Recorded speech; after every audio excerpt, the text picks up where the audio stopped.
კარალეთში ოლიმპიური ჩემპიონის ლაშა შავდათოაშვილის ოჯახში საქართველოს პრეზიდენტი მივიდა. მიხეილ სააკაშვილმა მშობლებს შვილის წარმატება მიულოცა. ლონდონში მყოფ ოლიმპიურ ჩემპიონს კი ტელეფონით ესაუბრა. საქართველოს ოლიმპიური ნაკრების წევრების ასპარეზობას და ბერძნულ-რომაული სტილით მოჭიდავე რევაზ ლაშხის ფინალურ ორთაბრძოლას საქართველოს პირველი პირი შავდათოაშვილის მშობლებთან ერთად ხომაგობდა.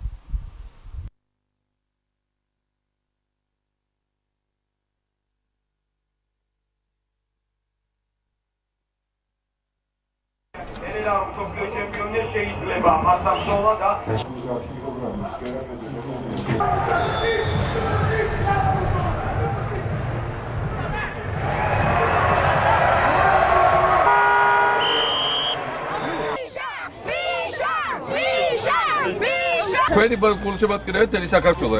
ეს ყველაფერი თქვენ დამსახურება. მერა თქვენი დამსახურებაა კაცო, მერა ჩვენ. ძალიან მაგარი ოჯახი გავს და ეხა მივხვდი რანაირად მოახერხეთ გამარჯვება ჩემ ცნობთან ერთად ავართ კიდე აქა და ბიძაშენთან. მაგარი კაცი ხარ. და ძალიან გაგოხარე გული. ტელევიზორს ნახე, გულშემატკივრი და გრანდშემატკივრი და მაგრამ ფიქრობ ამ ხალხმა ვუთხარი შრომა ხომ მაგარი იცის, ბრძოლა ხომ მაგარი იცის, ვაჩვენეთ 2008-ში. ჭიდაობა იცის ისე. რეგულარულად მაგარი. მართლა ძალიან მაგრა ხასიათი დააყენეთ ხალხს.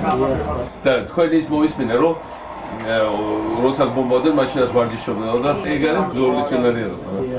რატო არ წაყვით ოლიმპიადაზე? ოლიმპიადაზე უფრო ვერ გამიძვლებდა გული რა და ესე ვაკეთე გამარჯვება. მართლა ძალიან გვასახელა ხალხს დაანახვა როგორ უნდა იყოს ქართველი, როგორ უნდა მებრძოლი იყოს არა მარტო ჭიდაობაში და სპორტში, არამედ ნებისმიერ საქმეში. რატაგია კაცი გელი ვარ. თქვენ დამშვიდით რომ მე არ მინერვიულიყო და იქიდანაც გველაპარაკებოდა, მას ნიშანი ხოდა რომ ასე კარგად არის. ეხა წეღა რომ შემოვედი, ეხა ყველაზე მოგზაურებული სახლი კარალეთში თქვენია, მე